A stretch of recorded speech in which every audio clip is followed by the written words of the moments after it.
Hi, third, fourth, and fifth grade. I wanted to hop on and talk to you about lesson 6. Lesson 6. And it is called Group Portrait Sculptures from Recyclables. We have been doing a lot of projects using materials that we recycle, and I want to say, like I have been trying to say in each and every like Google Meets and each and every video that I make, is that if you do not have like things you recycle that you can use in art projects, or even if you would prefer to draw, that's fine. You can draw out. Maybe in this project, even if you draw, you can find a way to stand up your drawings, and that would count as a sculpture, because what is a group portrait? Well, a portrait is a picture of a person or living and breathing thing, like a dog, an animal. And what is a sculpture? A sculpture is something that is three-dimensional. So this right here, this little origami rose, that's three-dimensional because I can see it from all sides. This side, this side, this side. I could walk around it if I was a mini person. And this flower is two-dimensional because it is flat. So I can draw a rose. I can even add some shading into it to make it look like it might be three-dimensional, but it is actually two-dimensional because it is flat, three-dimensional because it's fat. 3D fat, 2D flat. All right, so our goal today is to make a portrait that is standing. So you can go into the digital art lesson in your Schoology page. This is the printed one. I just like to go over it with you real quick. And the artist that we're looking at is Marisol Escobar, and she is an artist that created, she's known for her skilled drawing and wood carving.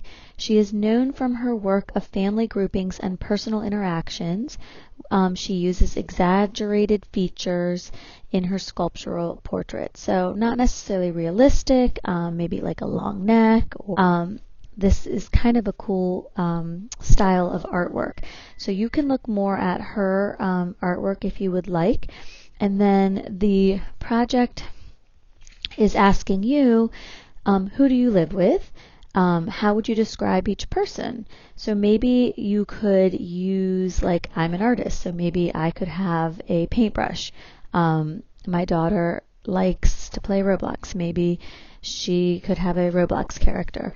My son also likes lots of games on his computer, so maybe he could hold his computer. I don't know. Something like that.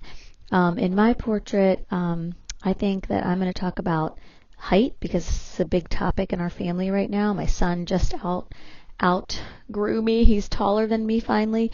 So I might show, and my husband is 6'5", so I might show the relationship in size. And so then you have a choice here. So you can create a group portrait using plastic bottles, paper tubes, like, bathroom tubes or paper towel rolls. For each family member, use cardboard, paper, yarn, etc. You can, to add details. Make a relief or cut out a portrait of your family or group using cardboard or other scrap materials.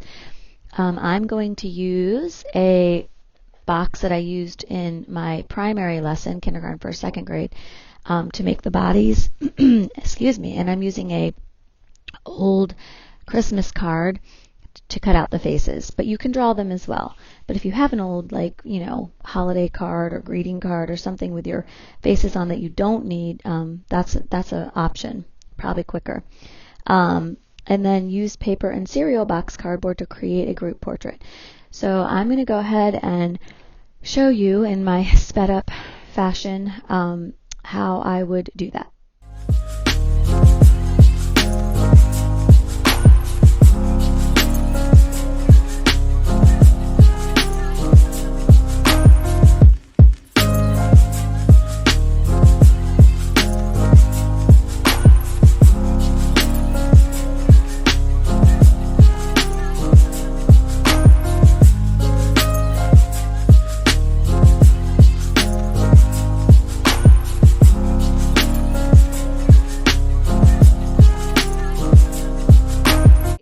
So I wanted to represent the style of the artist, kind of like exaggerated. I made this leg too big, so when I go to cut it, I'm just going to cut that little part out.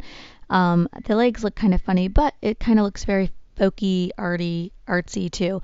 So I'm happy with it. I wasn't able to fit, my box was too short to draw the whole person, or at least I didn't draw it small enough. So this will have to do, and I think that I'm going to add the height of everybody on here and the date so that we know, like looking back on this piece of artwork, how tall everyone was at this time of year. I might put the month and the date.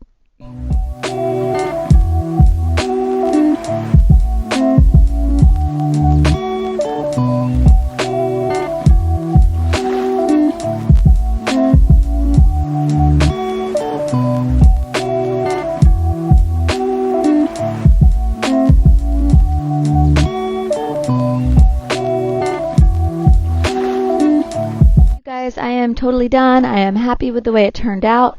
I went ahead and wrote May 2020, and I wrote that my husband's 6'5", I'm 5'4", my son is 5'5". I'm not very happy about that, but it is what it is, and my daughter is almost catching up to us. I cut everything out. Didn't worry about cutting that out.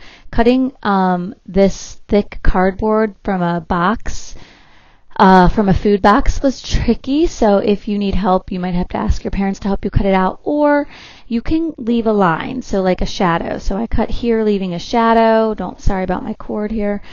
And then also cutting in one direction, like this is a good example, cutting in one direction and then pulling your scissors out, and then cutting back in the other way. And pulling that piece out is another good thing, but don't worry about being perfectly on the line. Maybe cut leaving a shadow, and that's fine. And then I just used, it's not glued yet, a scrap piece of paper, or left over from the cereal box, to stand up my portrait so that it would be a sculpture. So if I really wanted, I could do the back of it, but I'm not going to. I'm happy with this. It's almost like a picture frame, but with people, no frame. All right, I can't wait to see who's in your family, what kind of portrait you come up with, if you draw them, if you make them out of cardboard or cereal boxes or whatever it is. Please email me if you have any questions, but I look forward to seeing your artwork.